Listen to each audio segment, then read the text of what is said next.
It's no mystery. Each day, North Carolinians generate over 300 million gallons of sewage. That's 60 gallons per person per day. If this sewage or waste is not properly treated, problems can occur. Health problems like the spread of disease, environmental problems like the pollution of our ground and surface waters, and economic problems like the loss of a house sale because of a faulty sewage system. These public health, environmental, and economic concerns are addressed by proper treatment and disposal of sewage. In North Carolina, roughly 50% of our population is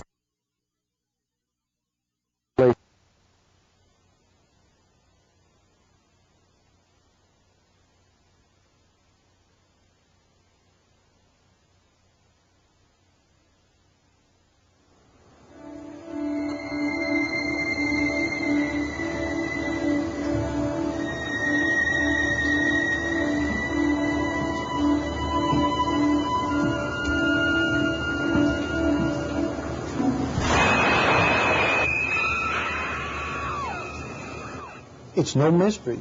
Each day, North Carolinians generate over 300 million gallons of sewage. That's 60 gallons per person per day. If this sewage or waste is not properly treated, problems can occur. Health problems like the spread of disease, environmental problems like the pollution of our ground and surface waters, and economic problems like the loss of a house sale because of a faulty sewage system. These public health, environmental, and economic concerns are addressed by proper treatment and disposal of sewage.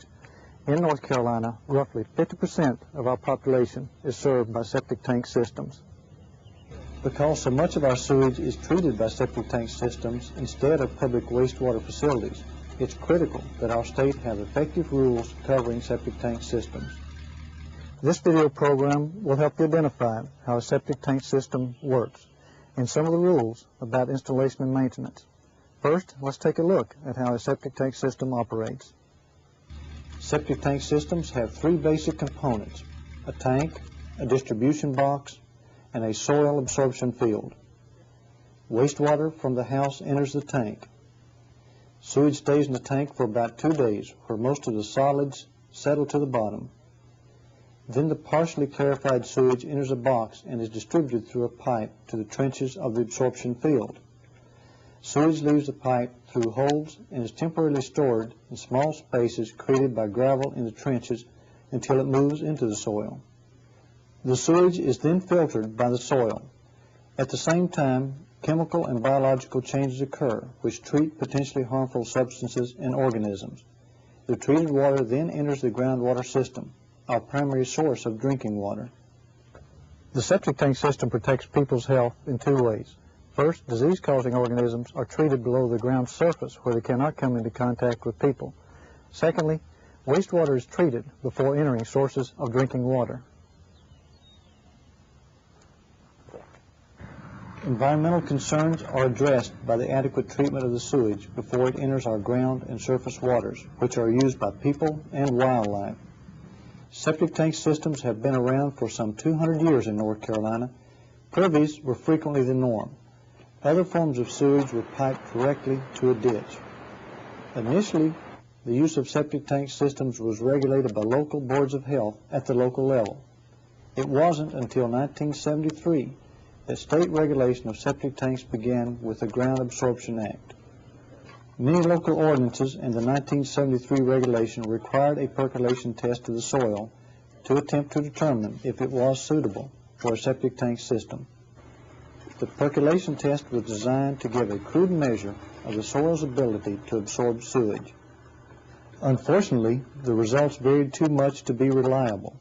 For example, a site that was determined to be suitable using the PERC test in the dry season might in fact be unsuitable for a septic tank system in the wet season. Studies from across the nation have shown that methods used by soil scientists are better than the PERC test.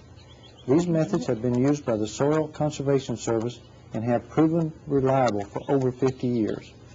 On July the 1st, 1977, these proven methods of soil science were put into the state rules.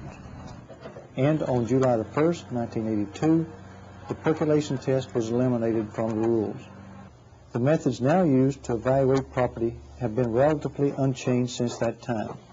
Although the rules were based on the work of soil scientists, many other groups had input: county commissioners, boards of health, home builders, engineers, county environmental health specialists, health directors, realtors, septic tank installers, and others were assigned to committees that developed the regulations.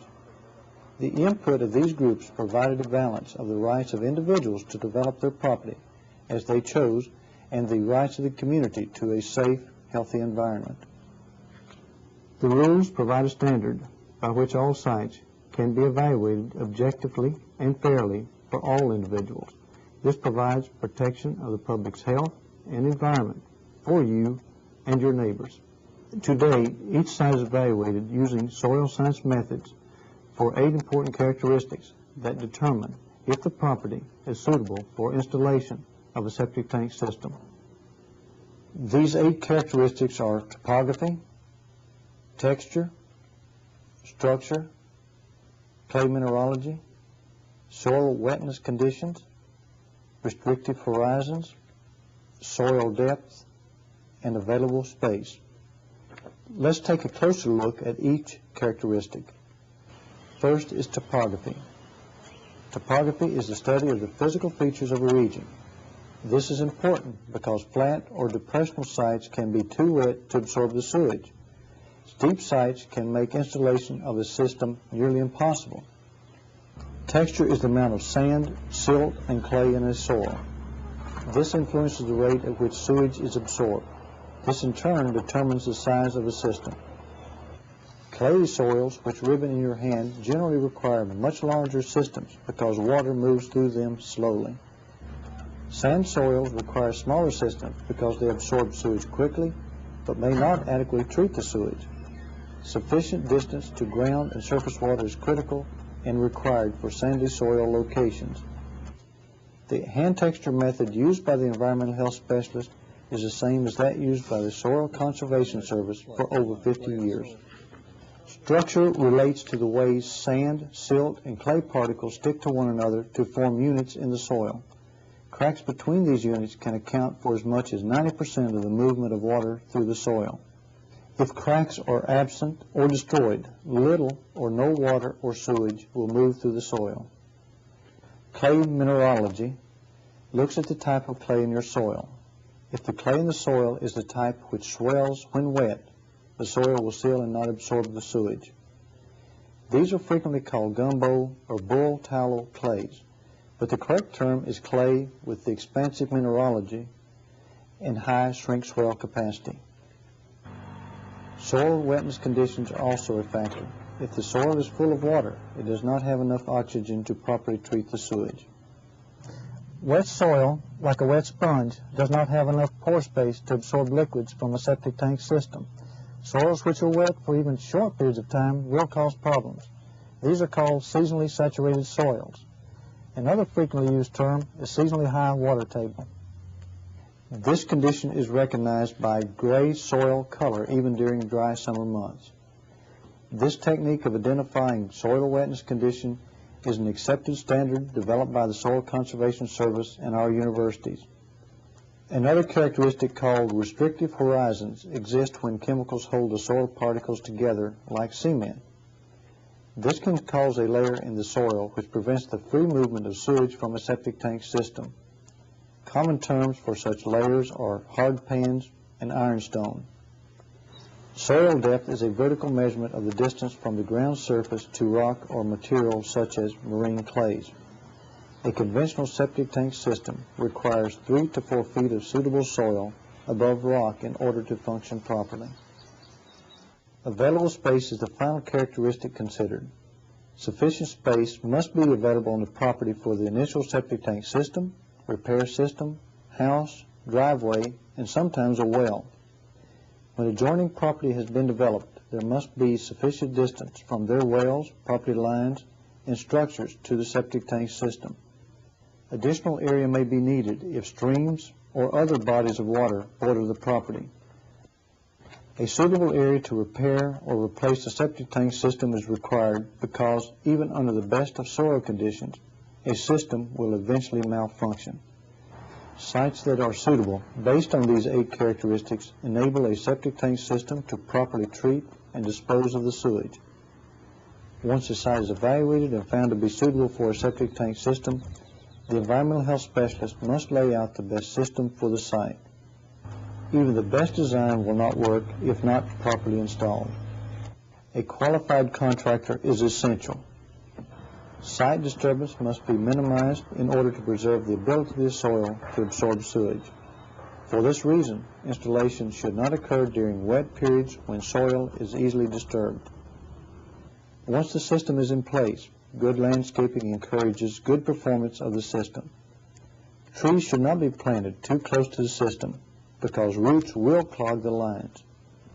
Final inspection of the system by the environmental health specialist assures a quality installation for the homeowner. Once a system is installed, how you use and maintain it will make a difference. Each system is designed by the environmental health specialist to handle a certain amount of sewage per day. It is important not to exceed the capacity of the system. Fixtures that use large amounts of water should be discouraged. Fixtures that leak should be repaired. Septic tank systems are not designed to treat large amounts of grease or large amounts of certain household chemicals. And garbage disposals will shorten the life of the system.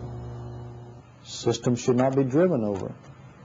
It is important to maintain any septic tank system so that it can function properly. Maintenance includes pumping the tank every 5 years to prevent solids from leaving the system and clogging the trenches.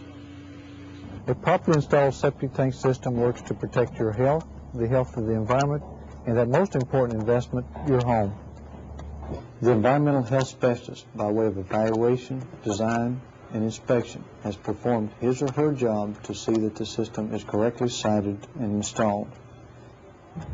By properly using and maintaining your septic tank system, you will be helping to ensure a health-filled life for all in the community.